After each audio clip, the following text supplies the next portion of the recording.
খলিফাতুল মুসলিমিন হযরত ওমর তার সন্তান আব্দুল্লাহকে ভর্তি করলেন মাদ্রাসায়। ওই সময় হযরতে আলী ছিলেন প্রধান বিচারপতি, তার সন্তান হোসাইন ওই একই মাদ্রাসায় ভর্তি হয়েছে। বারবার কলম ফেলে দিচ্ছে, আব্দুল্লাহকে বলে কলম তুলে দাও। তিনি একবার, দুইবার, তিনবার তুলে দিলেন। প্রেসিডেন্টের ছেলে স্বাভাবিকভাবে রাগ হয়ে গেছে, ডাক দিয়ে বলে, হোসাইন ইচ্ছা করে কলম ফেলে দাও, আমারে তুলতে বলো, আমি কি তোমার চাকর খাদেম? হযরতে হোসাইনও রাগ করেই বলে ফেলেছে, আব্দুল্লাহ তুমি শুধু খাদেম না, খাদেমের বাচ্চা খাদেম। মেম্বারের ছেলেকে এরকম গালি দিলে তারও মেজাজ খারাপ হয়, আর তিনি দেশের প্রেসিডেন্টের ছেলে। এক দৌড়ে বাড়িতে গিয়ে বলে, আব্বা আমি আর মাদ্রাসায় যাব না। কেন? হোসাইন আমারে গালি দিয়েছে, আমি নাকি খাদেমের বাচ্চা খাদেম। হযরত ওমর বিচক্ষণ মানুষ ছিলেন, ডাক দিয়ে বলে, সন্তান আমি বিচার করব, কিন্তু এখন না, জমার দিন। তিনি খুতবা দিচ্ছিলেন, বক্তব্যের মাঝখানেই তিনি দাঁড়িয়ে বললেন, এখানে হযরত হোসাইন আছে? বলে হ্যাঁ। এদিকে আস, তুমি আমার ছেলেটাকে গালি দিয়েছো খাদেমের বাচ্চা, চাকরের বাচ্চা বলে? বলে হ্যাঁ দিয়েছি। কেন দিলে? হযরতে হোসাইন বলে, ওমর হাতে মুখে হাত দিয়ে বলেন তো, আপনি কি আমার নানার খাদেম ছিলেন? হযরত ওমরের কথা বন্ধ হয়ে গেছে, চোখ দিয়ে টপ টপ করে পানি পড়ছে। সাহাবীদের বললেন, নবীর সাহাবীরা বিচার হয়ে গেছে। ছোট মানুষ তো, আব্দুল্লাহ বসে না, বলে বাবা তুমি তো এখনো বিচার আরম্ভই করনি, হোসাইনকে মারবে না? হযরত ওমর বলে, বাবা যে বিচার করেছি এটা আমার অনেক কাজে লাগবে। হোসাইন তুমি যেটা বললে এটা কি লিখে দিতে পারবে? হ্যাঁ। খেজুর পাতা আর একটা পৃষ্ঠা, খেজুর পাতার একটা পাতা নিয়ে এসেছে খেজুর গাছের, ওখানে লিখে দিয়েছে, ওমর আমার নানার খাদেম ছিল, এটা আমি দেখেছি, সই করে দিলাম, ইসি হোসাইন ইবনে আলী। যান। হযরত ওমর কাগজটা হাতে নিয়ে মুখে জমা দিলেন। ছেলেকে ডাক দিয়ে বললেন, বাবা মারা যাওয়ার পরে এই কাগজটা আমার কাফনের ভেতরে দিয়ে দিও। কিয়ামতের ময়দানে যদি আল্লাহ আমাকে প্রশ্ন করে আর জীবনের যদি কিছুই কবুল না হয়, অন্তত এই কাগজটা তুলে দেখাতে পারবো, মাবুদ তোমার নবীর নাতি লিখে দিয়েছে আমি নবীর খাদেম ছিলাম। এই ওসিলাই হলেও তুমি আমাকে আজকে মাফ করে দাও। এই ধরনের মানুষেরা কিয়ামতের যে বিশ্বাস, যে ভয় তাদের ছিল, এরপরও একটা দুর্বল হাদিস বলছি শিক্ষার জন্যে। হযরত ওমরেরও আল্লাহর দরবারে নিজের জীবনের মাত্র কয়েক বছরের হিসাব দিতে লেগেছিল, প্রায় 12 বছর। ইন্তেকালের পরে প্রায় 12 বছর পার হয়ে গেল। হযরতে আব্দুল্লাহ একবার স্বপ্ন দেখলেন, হযরত ওমর সুন্দর পোশাক পরে নদী থেকে আসতেছে গোসল করে। ডাক দিয়ে বলে, বাবা কোথায় ছিলেন? কতদিন আপনাকে দেখি নাই। হযরতে ওমর বলে, বাবা আজকে 12 বছর আমি দুনিয়ার জীবন ছেড়েছি, মহান আল্লাহ আমার জীবনের হিসাব নিচ্ছিলেন। শেষ পর্যন্ত তিনি আমাকে বলেছে, ওমর তোরে মাফ করে দিলাম। কারণ আল্লাহ যদি কারো প্রতি ন্যায় বিচার করে সে বাঁচবে না, যদি সঠিক বিচারও কারো প্রতি করে সে বাঁচবে না।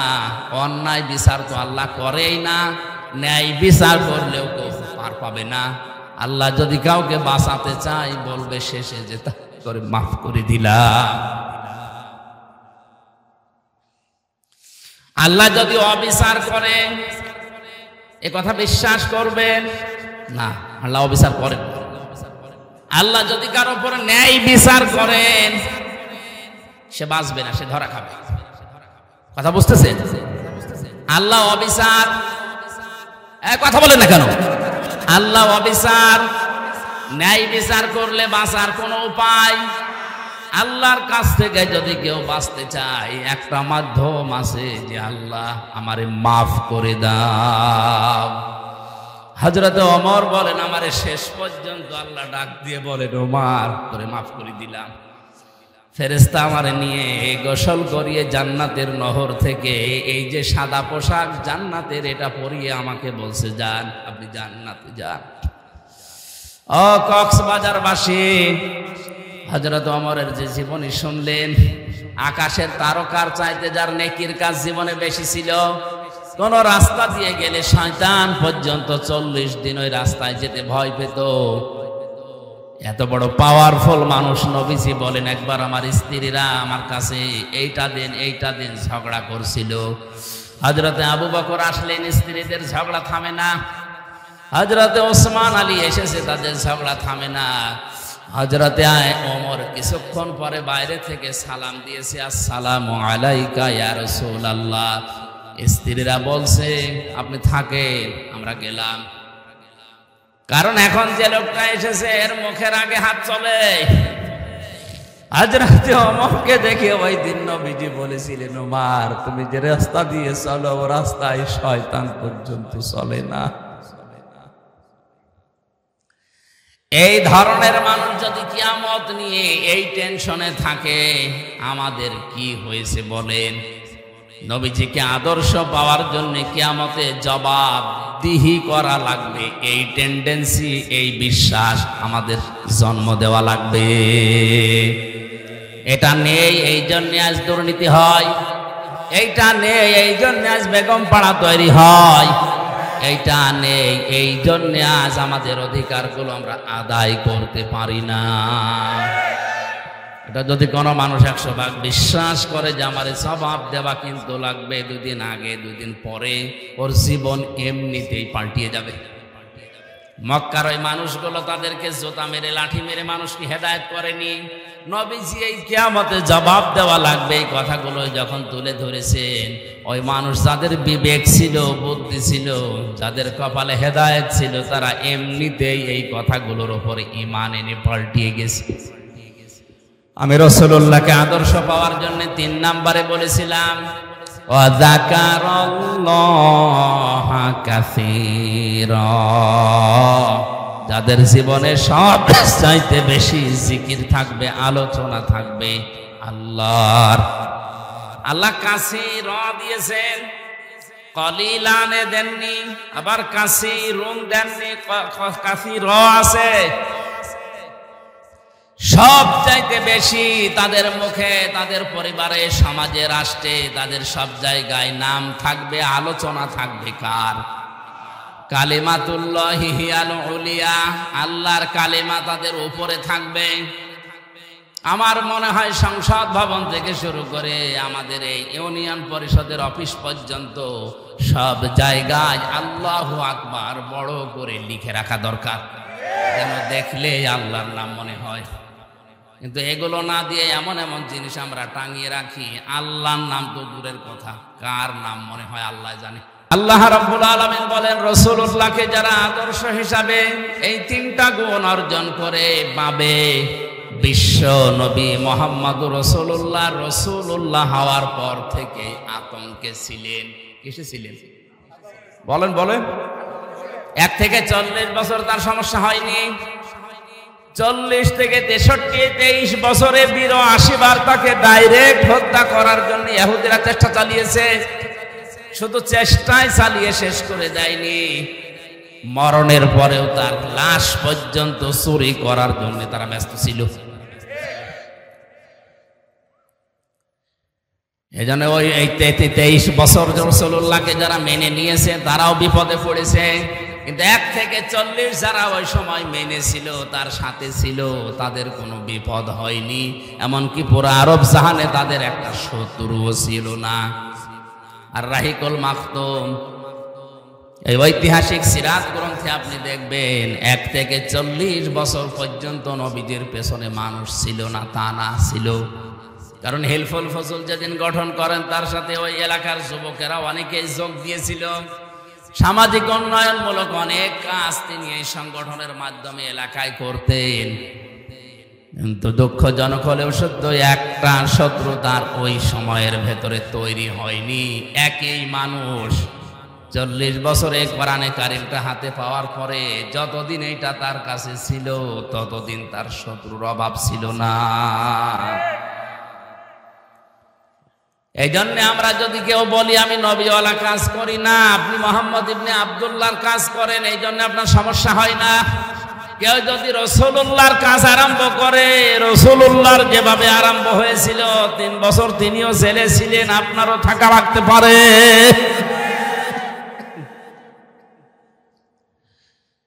আমাদের উচিত হবে যে আয়াতটা আপনারা লিখে দিয়েছেন, এটা আমাদের বাস্তব জীবনে যদি আমরা সেট করতে চাই, ওই 3টা শর্ত আমাদের মানা লাগবে। এই শর্তগুলো আমার আল্লাহর। আরো জোরে বলেন কার? আল্লাহ আমাদের মেনে নেওয়ার তৌফিক দিন, জোরে বলেন আমিন। আমার আলোচনার বিষয় বলেছিলেন কোন পাপে কোন গজব।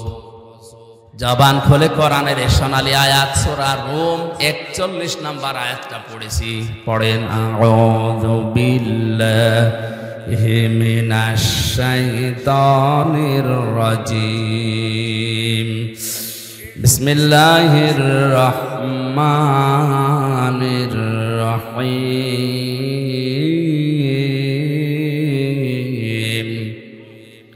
যাহারাল ফাসাদু ফিল বাররি ওয়াল বাহরি বিমা কাসাবাত আইদিন নাস লিয়ুযীকাহুম বা'দাল্লাযী আমিলু লা'আল্লাহুম ইয়ারজিউন।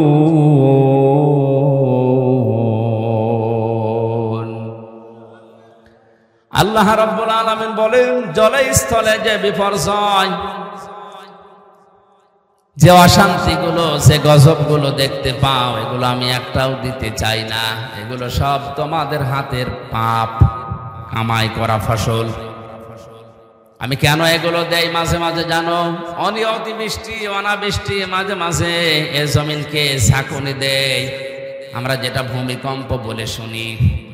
এগুলো কেন করি? লিইউযীকাহুম বা'দাল্লাযী আমিলু। তোমরা যে আমল করেছো, কাজ করেছো, আমল আবার 2 প্রকার। আমল কয় প্রকার? একটা বদ আমল, একটা নেক আমল। এই বদ আমল যারা দুনিয়ায় করে তাদেরকে আমি আল্লাহ একটু থামাতে চাই, এই আযাবগুলো দিয়ে তাদেরকে আমি আল্লাহ একটু বাধা দিতে চাই, দেখি তারা ফিরে আসে কিনা। লা'আল্লাহুম ইয়ারজিউন। আমি চাই যে তারা ফিরে আসুক।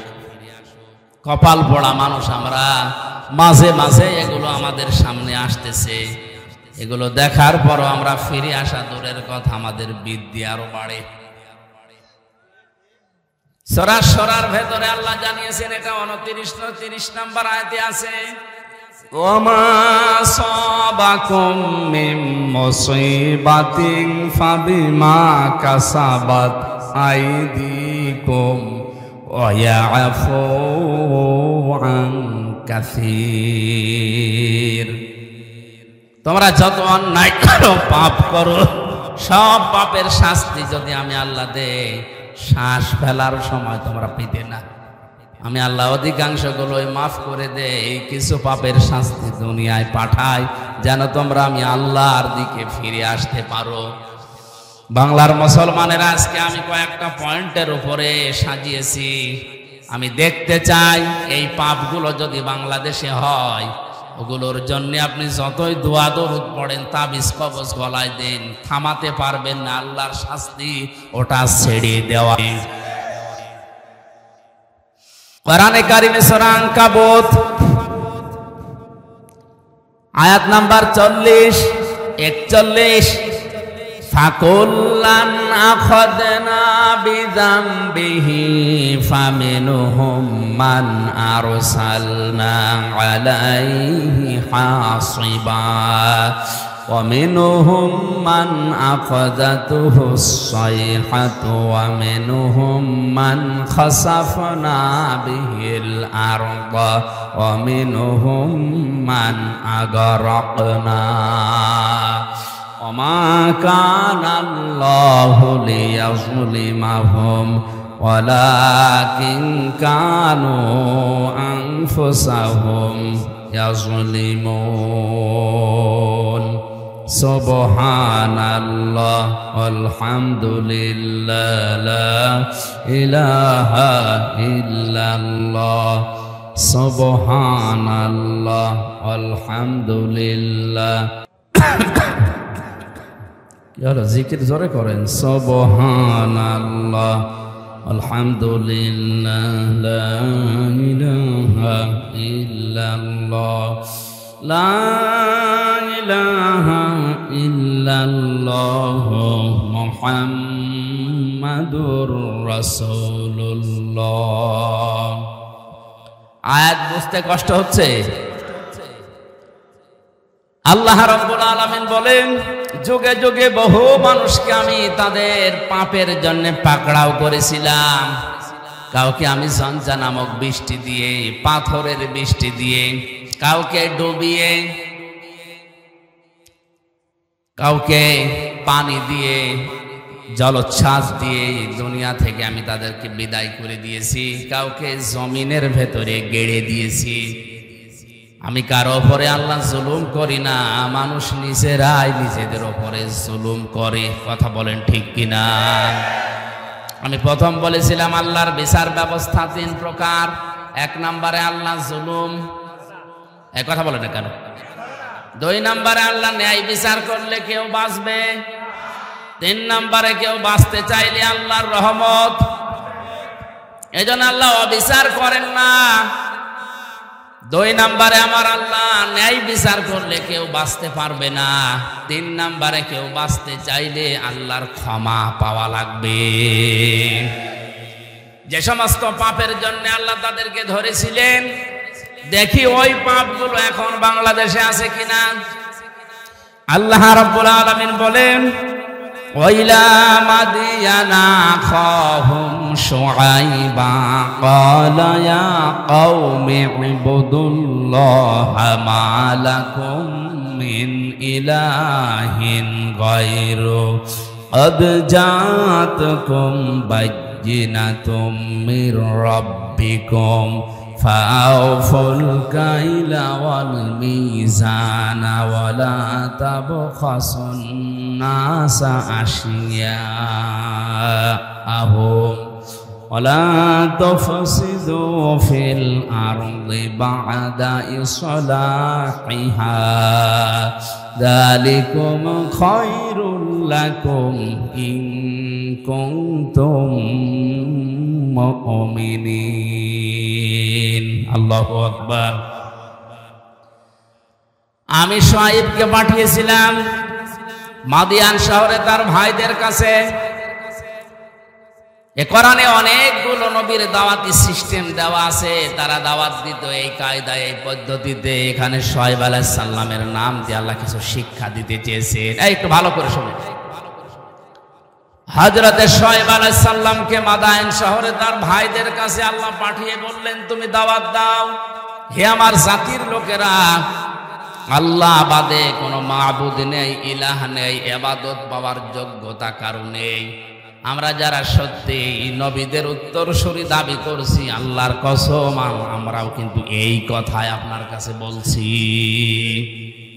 আল্লাহ ছাড়া ইবাদত পাওয়ার যোগ্যতা কারো। এই জন্য সহজভাবে বলি লা ইলাহা ইল্লাল্লাহ। আল্লাহ বাদে ইবাদত পাওয়ার যোগ্যতা, উপাস্য হওয়ার যোগ্যতা দুনিয়ায় আর কারণে। এ কথা বললেই হিন্দুরা রাগ করে, কারণ ওদের দেবতা 1টা 2টা না। কয়টা? 33 কোটি। ওদের দেবতা 33 কোটি। এই জন্য ওদের রাগ হবে। আল্লাহ ছাড়া ইবাদত পাওয়ার, উপাসনা পাওয়ার যোগ্যতার কারণে এ কথা বললে ইহুদির মন আপনি পাবেন না, খ্রিস্টানের মন আপনি পাবেন না। ওয়ালান তারদা আনকাল ইয়াহুদু ওয়ালান নাসারা হাত্তা তাত্তাবিআ মিল্লাতাহুম কুল ইন্না হুদাল্লাহি হুয়াল হুদা। হে নবী, কখনো ওরা আপনার পদে ইহুদি খ্রিস্টানরা রাজি হবে না যতক্ষণ আপনি তাদের যে ধর্ম অনুসরণ না করবেন। ওদের ধর্মে খোদা কয়জন? 33 কোটি। কারো 3 জন, কারো 2 জন। বিভিন্ন জিনিসকে তারা খোদা হিসাবে মেনে নিয়েছে, উপাস্য হিসাবে ইবাদত পাওয়ার যোগ্যতা তারা ভাগ ভাগ করে দিয়েছে। একমাত্র জাতি মুসলিম 175 কোটি মানুষের ভেতরে হয়তো ভুল ত্রুটি থাকতে পারে, কিন্তু লা ইলাহা ইল্লাল্লাহর ব্যাপারে কোনো পার্থক্য আমাদের নেই। আমরা মনে প্রাণে বিশ্বাস করি, এ কথা কাছে লাগাতে চাই, আল্লাহ ছাড়া ইবাদত পাওয়ার যোগ্যতা কারো, উপাসনা পাওয়ার যোগ্যতা কারো। কারণ নবীদের দাওয়াত এইটাই ছিল, ইয়া কওমি ইবুদুল্লাহ মা লাকুম মিন ইলাহিন গায়রু, আল্লাহর ইবাদত করো কারণ তিনি ছাড়া কোনো ইলাহ নেই।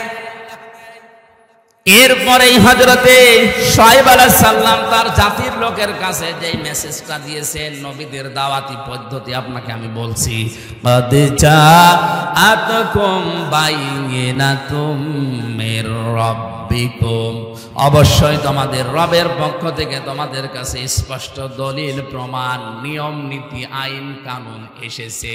সে আইনের ভেতরে দুইটা কথা এখানে আল্লাহ পাক দিয়েছেন, ফাউফুল কাইলা ওয়াল মিজানা ওয়ালা তাবখাসুন নাসা আশিয়াআহুম। এক নম্বরে তোমরা ওজনে কম বেশি করবে না। কিসে? সবাই বলেন। এই ওজন বলতে শুধু দাড়ি পাল্লার ওজন। এখন তো অনেকে দাড়ি পাল্লায় জুড়ে দেওয়ার চিন্তায় আছে। হাইকোর্টের সামনে বিশাল একটা দাড়ি পাল্লা টাঙানো আছে, দুই দিকের মাপই সমান। এটা দ্বারা দেশের জনগণকে বোঝানো হচ্ছে যে ন্যায় বিচার ছাড়া এখানে কিছু চলে না। দাড়ি পাল্লা মানে কি? মানদণ্ড। দাড়ি পাল্লা মানে ন্যায় বিচারের মানদণ্ড। এটা যে এদিকেও যেমন এইদিকেও যেমন, কোন দিকে একেবারে কম বেশি নেই, সমান সমান। আচ্ছা, তো বিচার ব্যবস্থার দিকে তাকালে আজ যেটা দেখতে পাচ্ছি আমরা, ন্যায় বিচারের তুলনায় অবিচারই বেশি হচ্ছে। ন্যায় বিচারের তুলনায় অবিচার যদি না হবে, কোন কারণে আমি 3টা বছর জেল খাটলাম, আপনি জবাব দিন।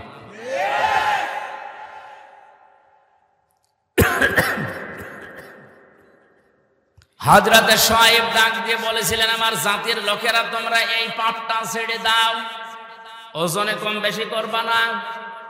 কারণ এই পৃথিবীতে আল্লাহ যত মানুষকে লানত দিয়েছেন, বরদোয়া দিয়েছেন, তার পয়লা নম্বরে তারা।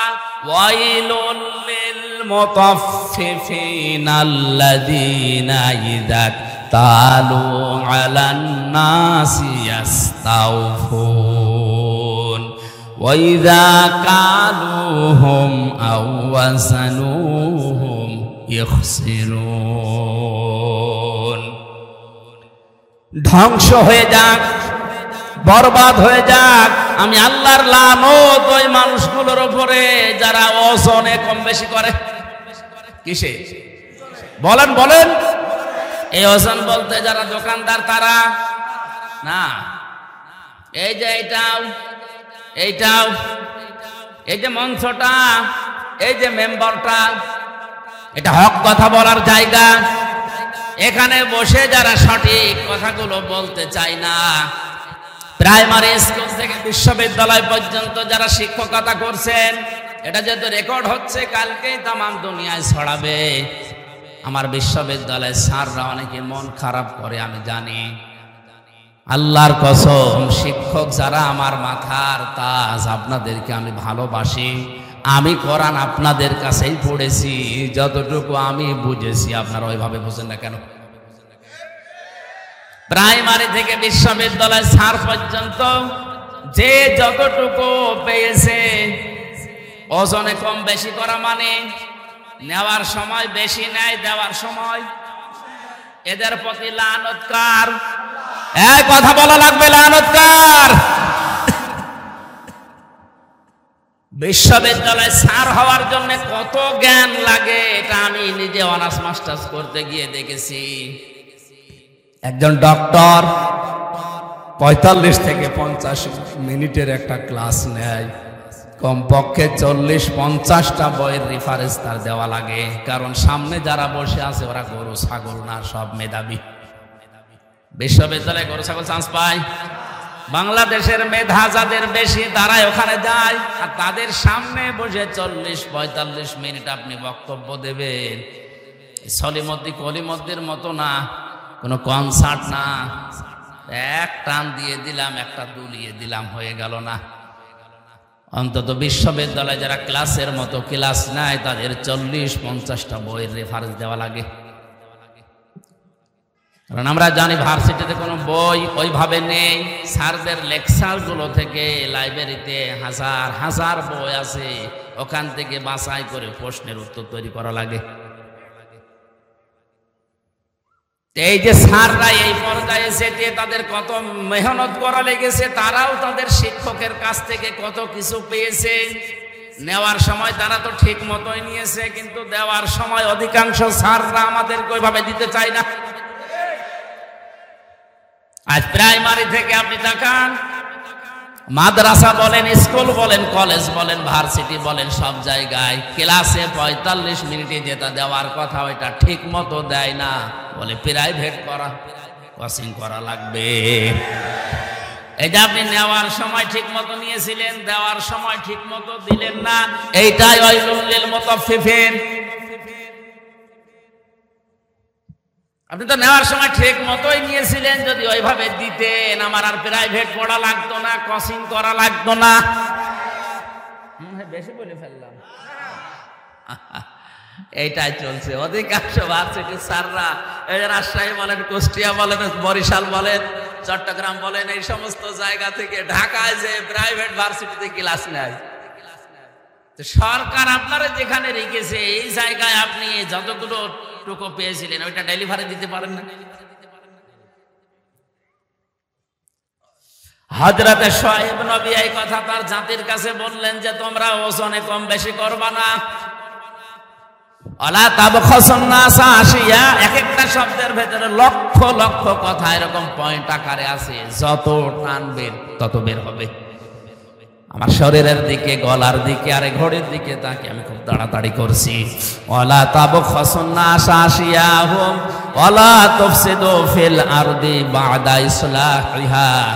দ্বিতীয় নম্বরে, দুনিয়াতে শান্ত হয়ে যাওয়ার পরে অশান্তি করার জন্য পায়তারা করবা না, যেটা সবচাইতে বেশি চলছে এই বাংলাদেশে।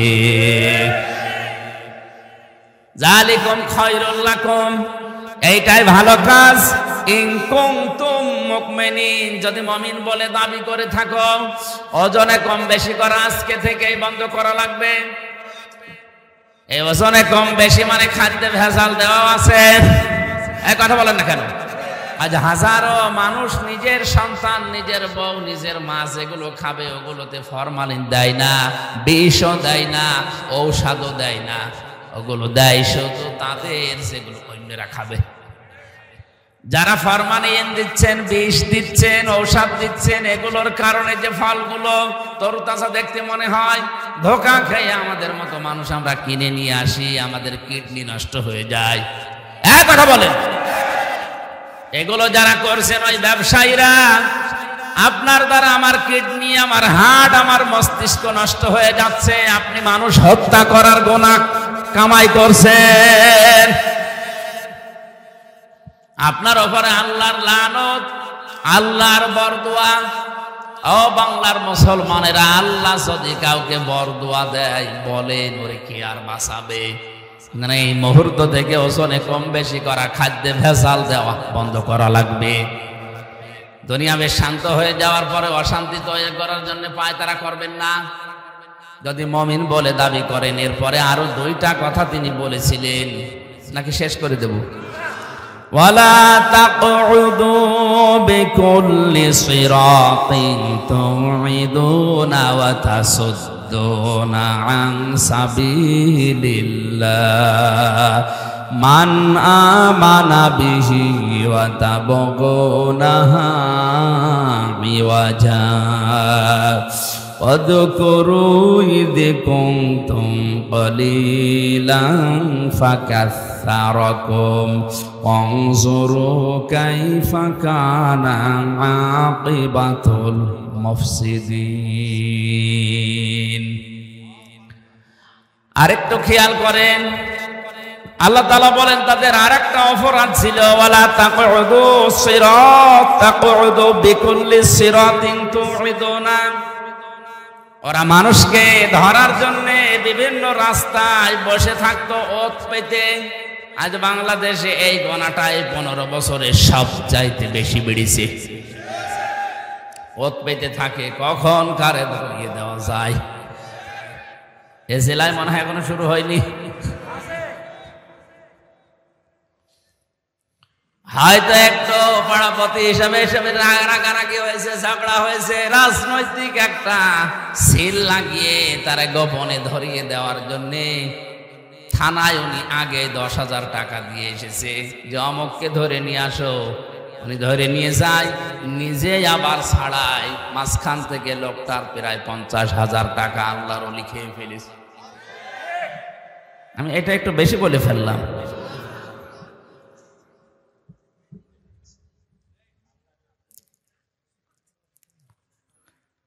অতাসদ্দুনা আন সাবিলিল্লাহি, 2 নম্বরে তারা গোনা করতো। 4 নম্বর এটা, 4 নম্বরে তাদের অপরাধ ছিল এইটা, ওরা আল্লাহর রাস্তা থেকে মানুষকে সরিয়ে দেওয়ার জন্য বিভিন্ন কায়দা কৌশল কাজ কারবার করত। এত কাজে মানুষ যাচ্ছে, কোনো অসুবিধা নেই, আল্লাহর দিকে আল্লাহর পথের দিকে মানুষ আসলে বাধা। এই গোনাগুলোর জন্য আল্লাহ রাব্বুল আলামিন হযরতে শুআয়ব আলাইহিস সালামের জাতির উপরে যে গজব নাযিল করেছিলেন। এখনো যদি কোনো মানুষ এই কাজ কারবার কোনো বন্ধ না করে, জমিনে ওজনে কম বেশি করা, খাদ্যে ভেজাল দেওয়া, দুনিয়া শান্ত হয়ে যাওয়ার পরে অশান্তি করার জন্য পায়তারা করে বেড়ানো, মানুষকে বিপদে ফেলার জন্য মোড়ে মোড়ে বসে থাকা, এ থোকায় থোকায় শব্দটা আছে। অলা তাকউদু বিকুল্লি সিরাতিন তুইদুনা ওয়া তাসুদ্দুনা আন সাবিলিল্লাহ। তোমরা বসে থেকো না মানুষকে ধরিয়ে দেওয়ার জন্য, বিপদে ফেলার জন্য কোন রাস্তার মোড়ে মোড়ে গোপনে। কিচ্ছু জানে না, ঘরে ঘুমিয়ে আছে, চোখ খুলে দেখছে সেলখানায়। কি গো, তুই গাছ কেটেছিস, তুই গাড়িতে আগুন লাগিয়েছিস, অথচ কিচ্ছু জানে না। 2-1 দিন ঠিক ওইভাবে কেটে যাচ্ছে, চোখ খুলে আবার দেখছে বাড়িতে। কি গো, খোঁজ নিয়ে দেখা গেল বাড়ি থেকে প্রায় 2 লাখ টাকা চলে গেছে। এইটা যদি কেউ বন্ধ না করে, আমার আল্লাহ তাদের উপরে মাঝে মাঝে ভূমিকম্প দেয়। রানা ফেলা যায় এমনি ধসে পড়েনি। অনেকেই বলেছিল যে মনে হয় অনেকে এই ধাক্কা দিয়ে ফেলে দিয়েছে। আরে ভাই, ধাক্কা দিয়ে বিল্ডিং ফেলে দেওয়া, আপনি ফেলে তো দেখি। 357টা বিল্ডিং এ ফাটল ধরেছে এবছরে। সারা বাংলাদেশের জরিপ, 357টার উপরে বিল্ডিং এ অলরেডি ফাটল ধরে গেছে। পানির স্তরগুলো, এই লেয়ারগুলো নেমে যাচ্ছে। قل أرأيتم إن أصبح ماؤكم غورا فمن يأتيكم بماء معين। হে নবী, আপনি ওদেরকে বলেন তো, আমি যদি পানির লেয়ার নিচে নামিয়ে দেই, দুনিয়ায় কে আছে তোদেরকে পানি দেবে? কে বলছে? এই জন্য আমাদের উচিত হচ্ছে এই অপরাধগুলো যারা করছে বন্ধ করি, নয়তো যতই দোয়া দরুদ পড়েন, তাবিজ কবজ লাগান, কাবার ইমাম এনে দোয়া করালো, ভূমিকম্প বন্ধ করতে পারবেন না। কারণ 1500 বছর আগে কোরআনে আল্লাহ এই কথাগুলো জানিয়েই দিয়েছেন। আযাব গজব গুলো আসে এমনিতেই না। কক্সবাজারে তো আমার মনে হয় এই 2-3 দিন আসার পরে আমি যেটা দেখতে পাচ্ছি, যেভাবে ঢেউগুলো আসতেছে সাগরে, 10 হাত 15 হাত 20 হাত উঁচা হয়ে ঢেউ আসবে, আল্লাহর নির্দেশ শুধু লাগবে। না, আল্লাহ এটা পারে না। আল্লাহ যদি একবার বলে 40 হাত উঁচা হয়ে ঢেউটায়, তাহলে এই জেলা না, এ দেশ পুরা পানির নিচে চলে যাবে। আল্লাহ এটা করতে 10 বছর লাগবে। ইন্নামা আমরুহু ইযা আরাদা শাইআন আইয়াকুলা লাহু কুন ফায়াকুন।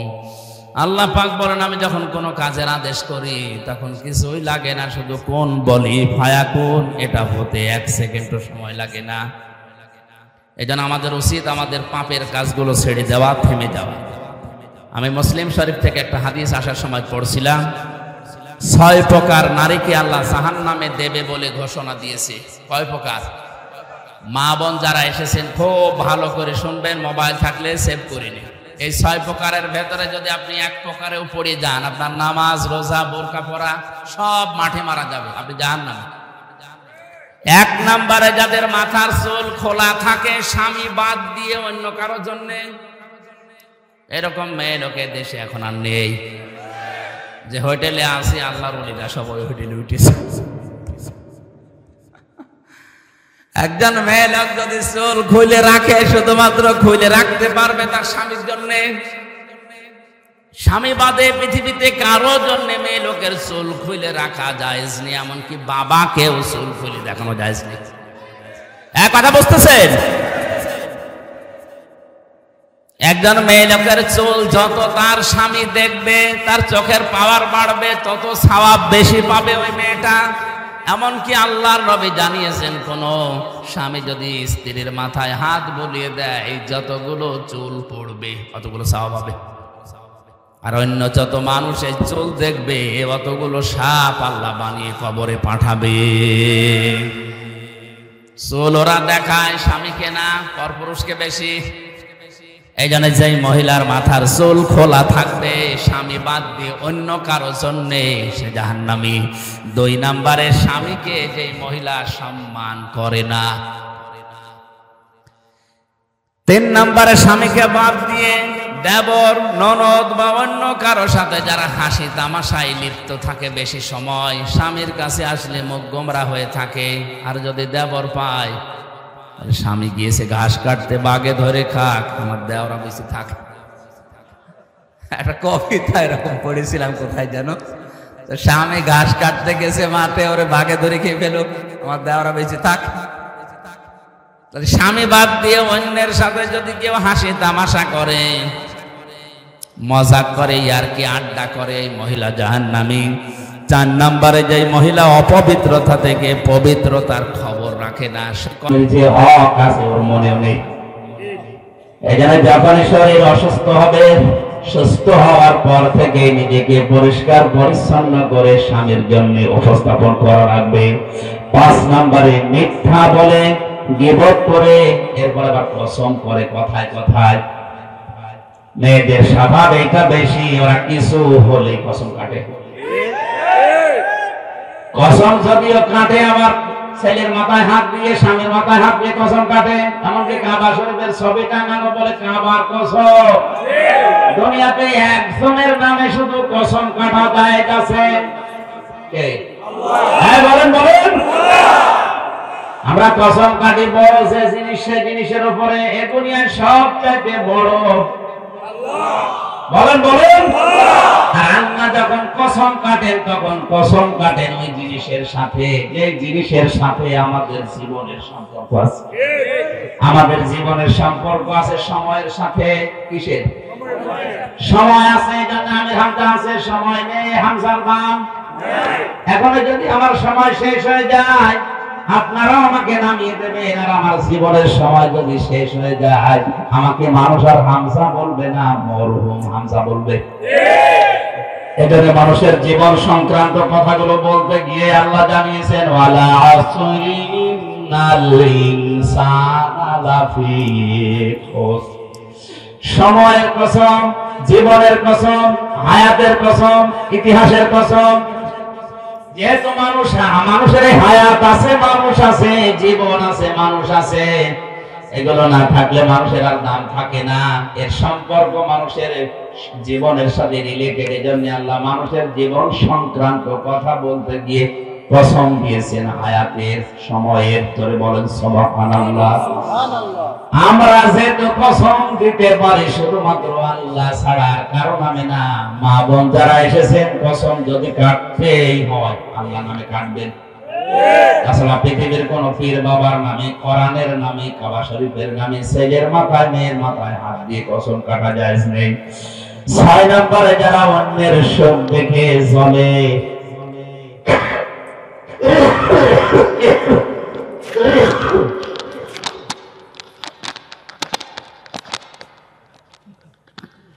যারা অন্যের সুখ দেখে চলে এবং কিছু দান করলেও যারা কোটা দেয়, এই 6 প্রকার নারীর কথা মুসলিম শরীফে নবীজি জানিয়েছেন।